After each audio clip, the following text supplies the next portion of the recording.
Hi, welcome back. I'm Christina. And I'm Randy.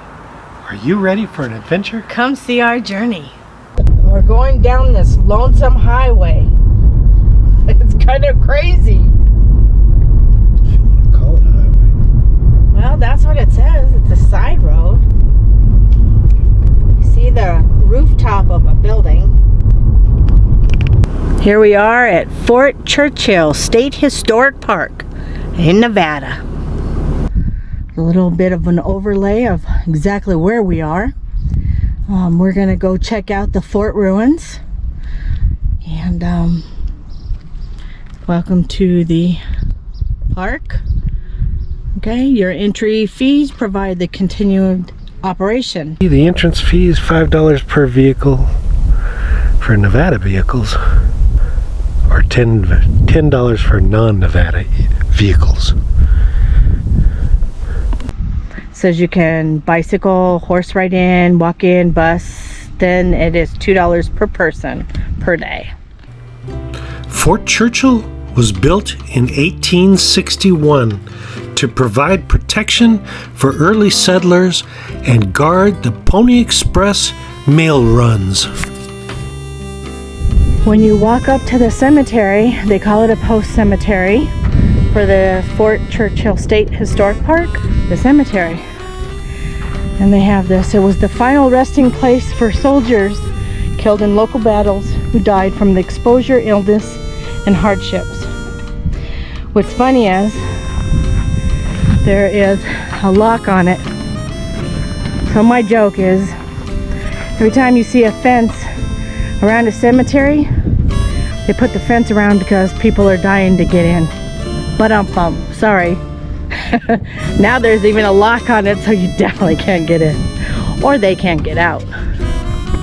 The only graves that remain here are those of the Buckland family that ran the local stage and Pony Express depot. The soldiers' graves were all moved to Carson City, Nevada. Looking from the back of the cemetery, and then you look towards the actual fort. There's Randy, say hi. Then you go around and there's the ruins, and we're gonna take a meander over there and check it out. So as you walk up, there's a nice water bottle filler, so if you bring your own bottle. In 1962, Fort Churchill became a National Historic Landmark. So being that this was the route from St. Joseph, Missouri to Sacramento, California, up in the upper right-hand corner says there was 120 celebrated riders that rode 650,000 miles with only one rider ever being killed by Indians, one scheduled not complete, and one mail lost. The blue arrow shows where we are on the Pony Express route at Fort Churchill, Nevada. 1860 to 1861 is when the Pony Express, that's how the mail was delivered. Our mail is, we call it snail mail now. What do you think that kind of mail was? This was the National Pony Express Centennial Association marker that they put up in 1960 to 61. So oh yeah, this all became that's 100 years right there. Yeah. The mail was relayed from one rider to another, like a relay race across country. They protected the area in the fort with cannons. And here's two of the cannons there. Nevada's first, largest, and most elaborate military outpost was active from an establishment in July of 1860. The troops stationed here protected California-bound immigrants, the Pony Express, and the new telegraph lines. They fought battles with Native Americans and protected the area settlements and intervened in miners' disputes. No, that's in the United States flag from 1864. At the time, it flew 36 stars, commemorating Nevada's entry into the Union as the 36th state. So President Lincoln was the president during the Fort Churchill's most active years. The Brigadier General Sylvester Churchill, after whom the fort was named, served as Inspector General of the United States Army, and the governor, James W. Nye, was Nevada's only territorial governor, serving from 1861 to 1864.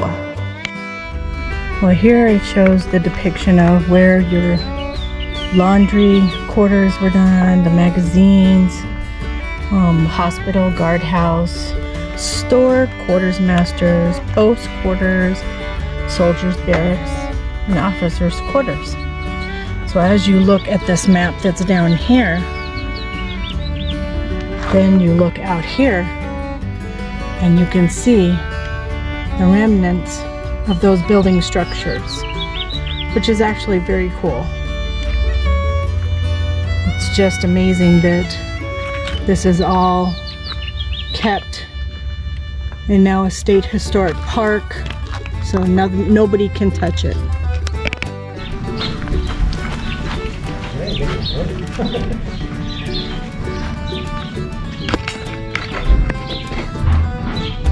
There's two. See that? He's right there. Those are big lizards. What? Oh, there's a third one. Oh my goodness, look at that. Yeah. Going up. What's happening? It's big. Yeah. They are. Big old fat boys. We had some fun chasing around some very healthy geckos. Where? Yeah. They are. Big old fat boys. Oh, they're going everywhere. Where? They're going up the tree.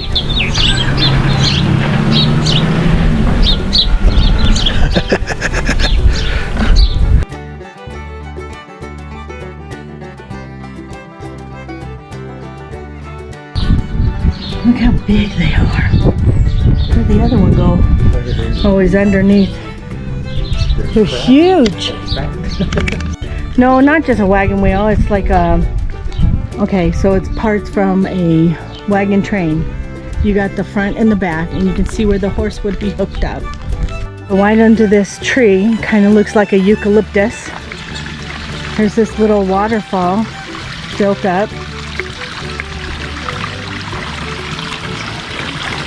Nice and refreshing under the tree. Here is the Archaeological Resource Area. Archaeological resources exist throughout the region. Do not excavate upon, remove, destroy, or deface any of the features of this area. At the ruins, there's the Archaeological Dig, and Randy's headed over there. And I'm as well. So due to the nature of the wear and tear in the buildings, they're adobes. The structural integrity of the buildings is safety concerns, and entering of the buildings is prohibited. So they're asked for us to stay on the trails, which are clearly marked with rocks, which is nice. As you can see right there. So we're staying on the trails. Oh, forgot to tell you, it's 109 out here. So we have water in the car. Make sure you bring water. We have some trail mix, so in case we need something to eat. If you're going to be in any kind of short sleeves, make sure you're wearing sunscreen so you don't get burnt. Nothing out here except for me, the ruins, and probably a rattlesnake someplace. Be my luck.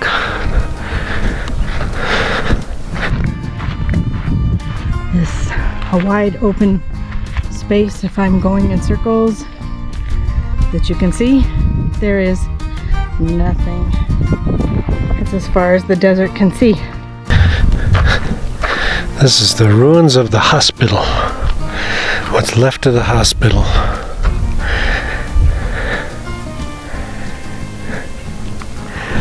Each one of the different parts of the ruins. This was a fort, and then this right here would be like the training grounds. And it probably would have been all grass back in those days. And they say you're supposed to stay out of the ruins, but we're gonna take a little look.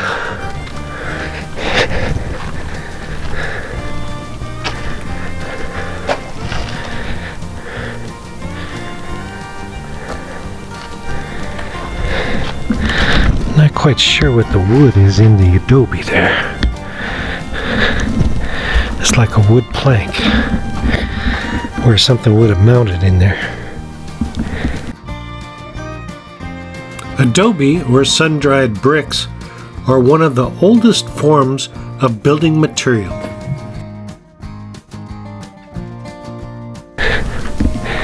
And she's coming up the road now. Adobe consists of sand, sometimes gravel, water, and often straw or grass material. The adobe is mixed by hand and formed into bricks, and then it is left in the sun to dry. So this is the other side of the hospital. So you get a kind of a look. It was L-shaped. And she's going to go on to some other ruins. I think it's a little hot to see them all.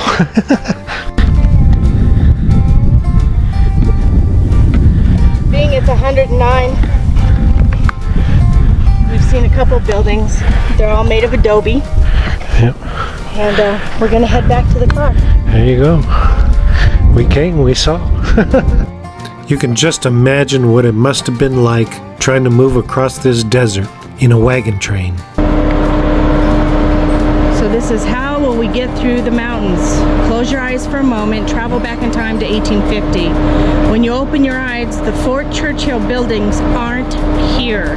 You're looking west at a range upon range of mountains as far as you can see. And it hardly seems possible that by following the Carson River that you'll go right through these mountain ranges and have a fairly level traveling with only a gradual climb all the way to the foot of the final obstacle, the Sierra Nevada mountains. The trail to California. Okay, so on the trail today, about your journey, whichever direction your travels take you, you are going to have similar experience to what the California-bound immigrants had. You're going to see the same country except for the towns and the ranch meadows. The big difference is, though, you'll be traveling at a much faster pace. So from here, you can be in California in a few hours. For the immigrants, it was much longer, as like a month. And as you drive and look at the country, think about all those people plodded along day after day through thick alkali, dust, and sand and headed towards a dream of gold or a new life. You'll notice we're kind of out here all alone with the ruins, and then there's a helicopter comes out of nowhere, and they're not only checking us but checking the rest of the park. Yeah, could be patrolling the park. How cool is that? He's checking it out. How cool. He's checking us out too. Park is 3,200 acres along the Carson River.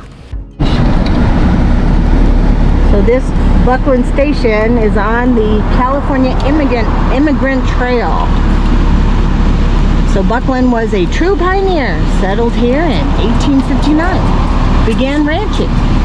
Buckland Station was the transfer point for the Pony Express.